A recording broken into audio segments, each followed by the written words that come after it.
So today I'm behind the wheel of the 2021 Mercedes-Benz AMG GLA 35, and I wanted to take some time to showcase the interior of this thing. So starting like normal from left to right, you've got your normal window switches, you've got door locks tucked in where the door latch is, where you have the door latch of course. You've got your rear mirror adjusts up here, as well as a button that folds the rear mirrors in. Instead of down low on the side of the seat, over on the door, you have all the seating adjustments should you wish to improve your seating position, as well as the presets that you can lock in a certain setting or seat position for 1, 2, and 3. You also have a heated seat button up here as well. To the right of that, you've got your parking switch, I would call, some lighting settings for the dim level of the gauges, as well as the headlights right here in the middle. Moving up to the gauge cluster, you can see that it's a continuous screen, which is cut off nicely by the steering wheel, but it is two separate screens. So the middle, or the left screen, you have a full digital display, and you can think of it as a grid of 3 different display options. So you can change the left to be something. Right now it is the miles per hour of the vehicle.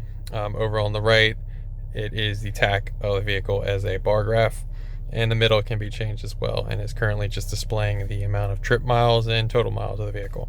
I will showcase when I get to the nav screen where you can change around the theme of the screen. Right now it's in the Super Sport setting, I believe, and I'll showcase that in a moment. But you can switch between those options, and I'll showcase how I'm doing so. So over on the left, like I said, it's currently for miles per hour. You've got time, got some mileage, some more mileage. You got a route schedule, showcases what you're listening to right now. And if I put it back,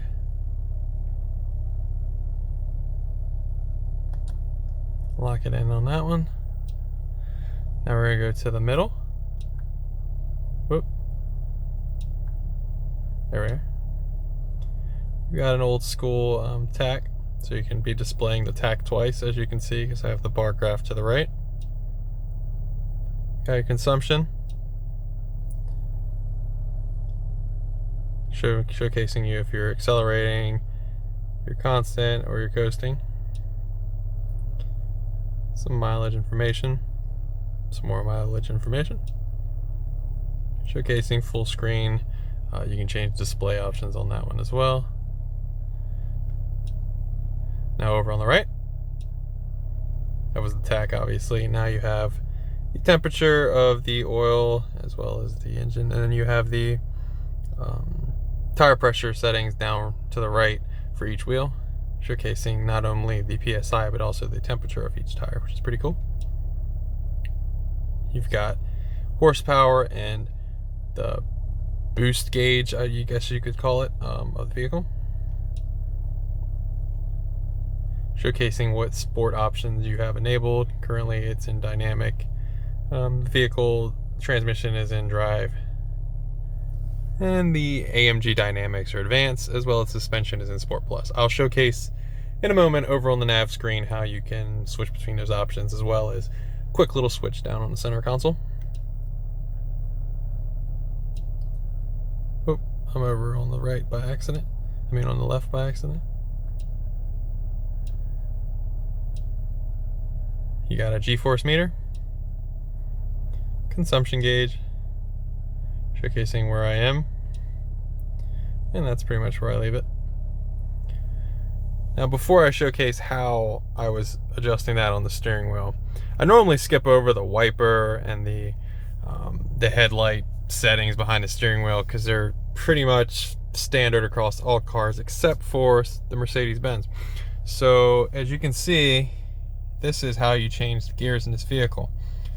You got reverse, neutral, drive, and park is a push-in button right here, and you basically adjust the knob like you would a windshield wiper or your turn settings in your blinker. It's really simple, but if you're not looking for it, you may be looking on a center console like, how do you put the vehicle in drive, but this is where you do it. In front of that, you got your paddles for up and down should you want to drive a more manual situation. And where I was adjusting everything you just saw up top is over here, this little black, it's a button, but it's also touch sensitive. So you can see it's kind of woken up. It's kind of just like a slider. You just slide your fingers across left and right. Will obviously get you to the left and the right screens. And then once you're on that screen, up and down will allow you to cycle through. You've got a back button, a home button. You've got your cruise control settings as well. Over on the right, you've got a home screen and the same button which controls the navigation screen. So you can think of it as this little black button controls the left, this little black button controls the right. I personally prefer just to hit the things I want to push on a touch screen. There's also a touchpad, which I'll show in a moment in the center console, but it's there as well, and the back button functions for that screen as well. You got volume control, your normal phone buttons, as well as favorites button. Give you a look at the steering wheel. Features AMG branding right here down low. And nice little 12 o'clock, but not colored in a different color. You got the engine start stop button tucked behind the steering wheel, as well as the auto start stop button. Now here you have the navigation screen. As I said, it's a continuous screen, but it's really nicely broken up by the steering wheel. So you've got, starting from the left, you've got your phone, you've got media, nothing's connected right now. You got the radio, comfort, let's go click in that for a second. You can change the seat kinetics of the vehicle, how it's kind of holding you, as well as the ambient lighting of the vehicle. Going back home. AMG Performance is always a welcome option in some AMG vehicles. So clicking so, you get different information screens. So you've got a G-force meter down low right here. It showcases acceleration, braking right there. Gives you different screen options. And this is another location where you can see the PSI and the temperature of each tire. Oop, didn't mean to go all the way back out. Clicking engine at the top.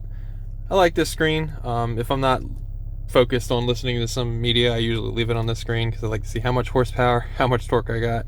I'm really a fan of digital auxiliary gauges. I know a lot of old school cars have, analog gauges throughout cabins, but I really like having multiple gauges just thrown at me, particularly in performance related vehicles, considering this is an AMG vehicle.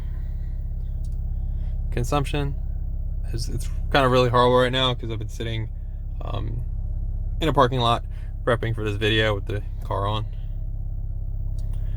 And dynamic select, so you can configure your individual drive mode here. So as you can see, drive, you can go between reduced, moderate, sport, and dynamic in order of how aggressive. Transmission, M and D, basically manual and drive. Manual will allow you to use the paddles on the back of the steering wheel. Dynamics of the vehicle, basically how aggressive overall it is between basic and advanced. And suspension between comfort, sport, and sport plus. I'll showcase, there's a button on the center console as well where you can switch between the suspension really quickly. I'll showcase that when I get to the center console. But that is basically all the screens in the AMG Performance option. Then you got the Mercedes-Me apps, as well as full-on settings of the vehicle. Things like the active brake assist, blind spot assist.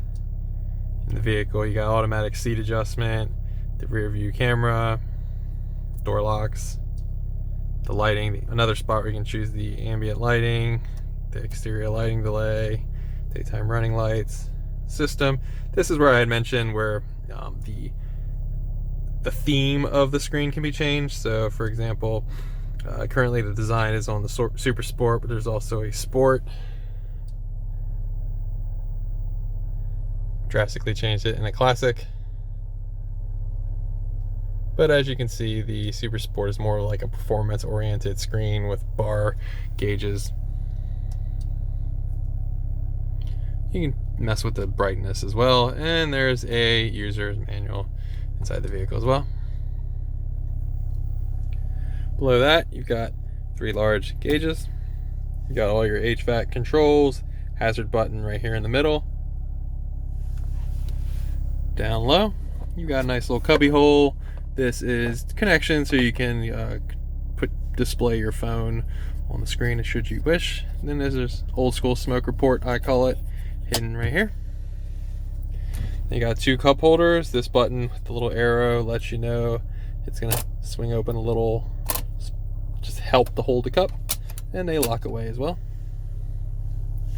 Moving backward, this is a touch pad. As you can hear, I'm adjusting things up top, and it's got quick touch sensitive to home and a back button as well. I'm gonna start on the left side.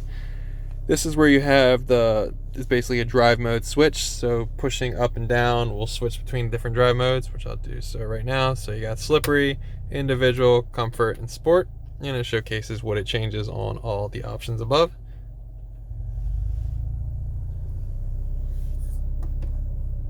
Right here you have a quick button to get to all those vehicle settings that I just showcased.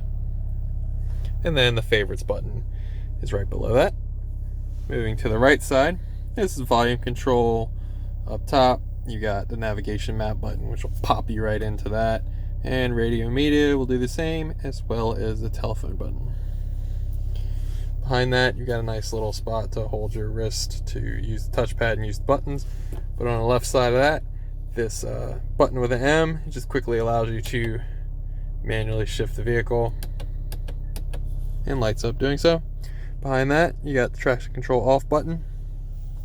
Hidden back here on the right side is a suspension button, so it's displayed based on lights. So right now both are on. I'm going to turn them off, and that puts you into comfort mode. 1 light means sport, 2 lights means sport plus. Moving back, this button will unlock this into 2 halves, which will reveal a nice cubby hole. What's interesting about it is it's kind of a slope design. So if you put anything here, it's just going to slope down to the bottom down here. And you've got a USB-C port right here.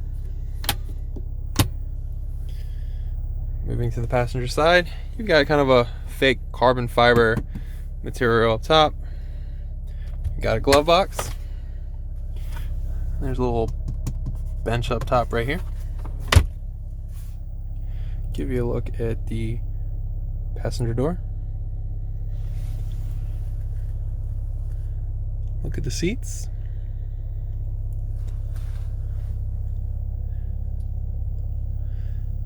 This vehicle features a sunroof.